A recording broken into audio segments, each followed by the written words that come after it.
lexical structures that should have that same level of accuracy fail to materialize. Basically, it's well, we don't know why.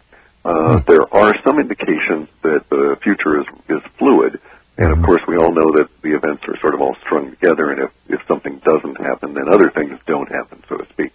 So, but nonetheless, we do get these numbers that come through that suggest that the flu is going to just be vicious, but also that the vaccine issue is going to be vicious, and then even beyond that, there's going to be political ramifications around the vaccine issue that are going to feed right into the whole revolution meme that we see going on, especially if you go and watch YouTube. You now see the town hall meetings, and everybody's really irate at Congress people, and these Congress critters, tree varmints, have to have big security guys out there in front of them just keep themselves safe while they come and mouth their platitudes to us from their bosses.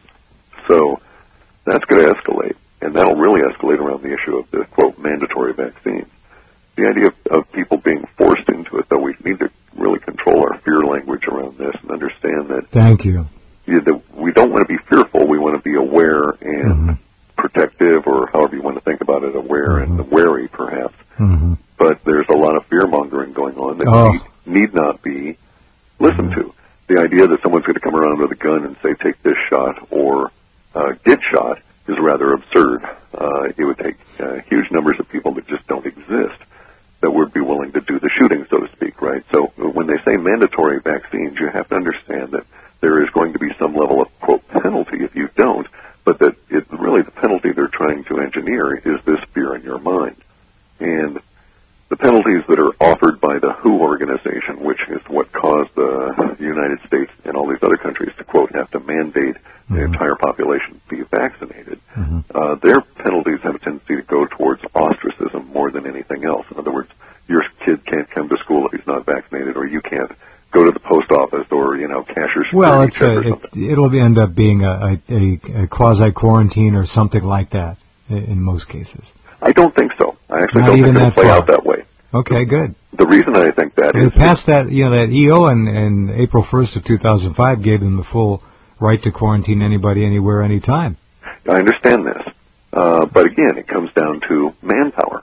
Physical humans willing to get out and do the work, understanding it and so on, and being able to be effective at it. And they're going to get sick, too, and they're going to be afraid, and all those aren't going to want to report to work. Correct. And if you think that the level of paranoia about the vaccine is at X level in the general population, you really need to understand that it's several times X level in the, quote, law enforcement profession. I mean, these people read conspiracy boards. They know what's going on. They're not idiots.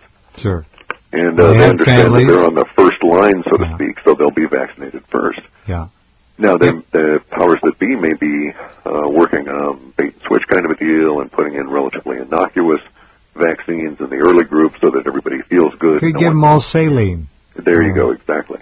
They don't do the vaccines, by and large, don't do much in any event. Right. And the idea that the regular flu vaccine has ever either reduced the amount of intensity of the flu or saved people from dying is statistically proven incorrect. It's unprovable that it's of a benefit, and every year they put allegedly three different strains that they guess in the vaccine. Who the hell knows? Nobody knows. It's a gamble at that stage anyway, yeah. Are you going to be bit by one of those three particular bugs when there's dozens of other varieties out there? It's absurd. It's totally absurd. But there's a lot of fear language, and they're trying to use it, again, as a strategy of manipulation. And our data shows that it's going to backfire, that it's going to just have piled on the last little bit along with all the economic problems we're going to hit. If you think that the economy is bad now, wait a few months. I think we're actually at a provable 25% unemployment. And another component of this, by the way, is that by December thereabouts, maybe January at the latest, no USA issued government figure will be accepted on the planet by anybody for anything, because it'll have been so proven wrong and so much of a lie with all the hedonic measurements and all this kind of stuff that we're just going to basically abandon American as any form of standards of accuracy in any number anywhere. So this is sort of good, but to get there, we've got to go through a really rough time, and the economics are going to set us all up, and then the other stuff piles onto us. Now, there's even rumors coming out of Congress that some of the more astute humans that are within that pile of tree varmints are saying that things are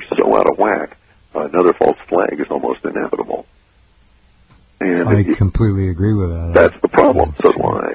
Things are so pressured emotionally, and we see the numeric values in our data that it's like, how can it possibly sustain itself at this level? And it just can't. There's got to be an emotional release, and they are going to use a trigger for that one way or another. Do we see a release language at a date or anywhere? October 25th. So and it scales very rapidly up, and we hit this November 4th through the 8th period, and that's when action starts occurring as a result of what occurred on the 25th. But bear in mind, we can't really, everybody says, oh, well, what's going to happen on this day? Kind of an event sort of a thing. And really, we have to look at it more of a process of emerging language as opposed to specific events, because I'm sure that whatever set of circumstances that appear on October 25th are already in the can, so to speak. This is close to it. That things are already occurring that will just pop up then. Got it. Well, works for me, as they say. Well, the 800-pound gorilla in the bathroom is not only in the bathroom, but it's dead, and people are still trying to ignore it. Yeah. I mean, this thing is getting really nasty out there. Geez. Yeah. All right, we'll be right back.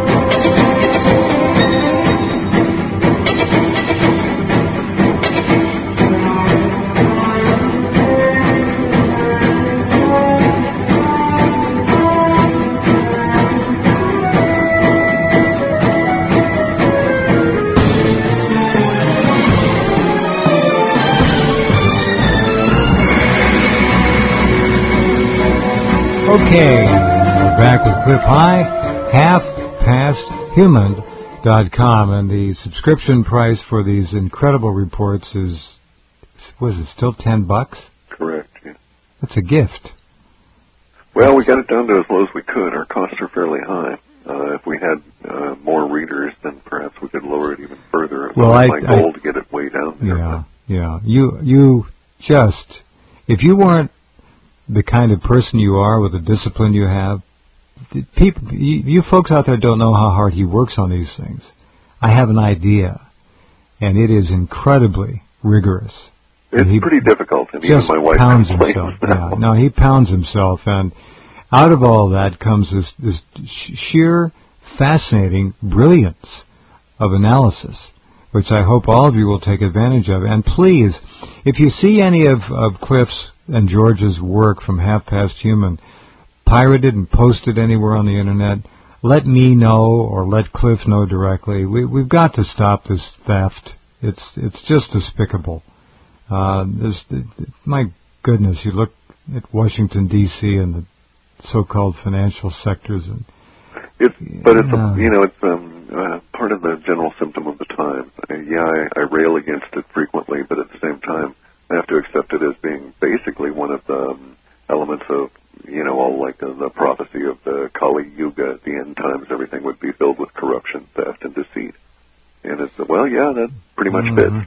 Even the Mayans have something similar in saying that the world will be upside down in its values before the 2012 business. So it's understandable, and I also understand all these people that say, well, the information needs to be free and so on, and let loose out in the wild to help people. Yes and no. Yes and no, and that's the big issue. It costs a lot of time, energy, and dollars to produce this. Well, it's but we're not alone in that. You see the theft in the Chapman material and so on. So all the time. Yeah, I have been working on restoring my archives all the way back to 1994. That's a long time. Yeah. It's costing a huge amount of money and effort and energy. But when it's done, it will be I think, most remarkable audio history of the decline, very rapid decline and fall of the American collapse Empire. Of the American Empire. Or probably we should rephrase that. The global corporate civilization or something. Sure. Why should we take all the blame? The British are involved. And and the city of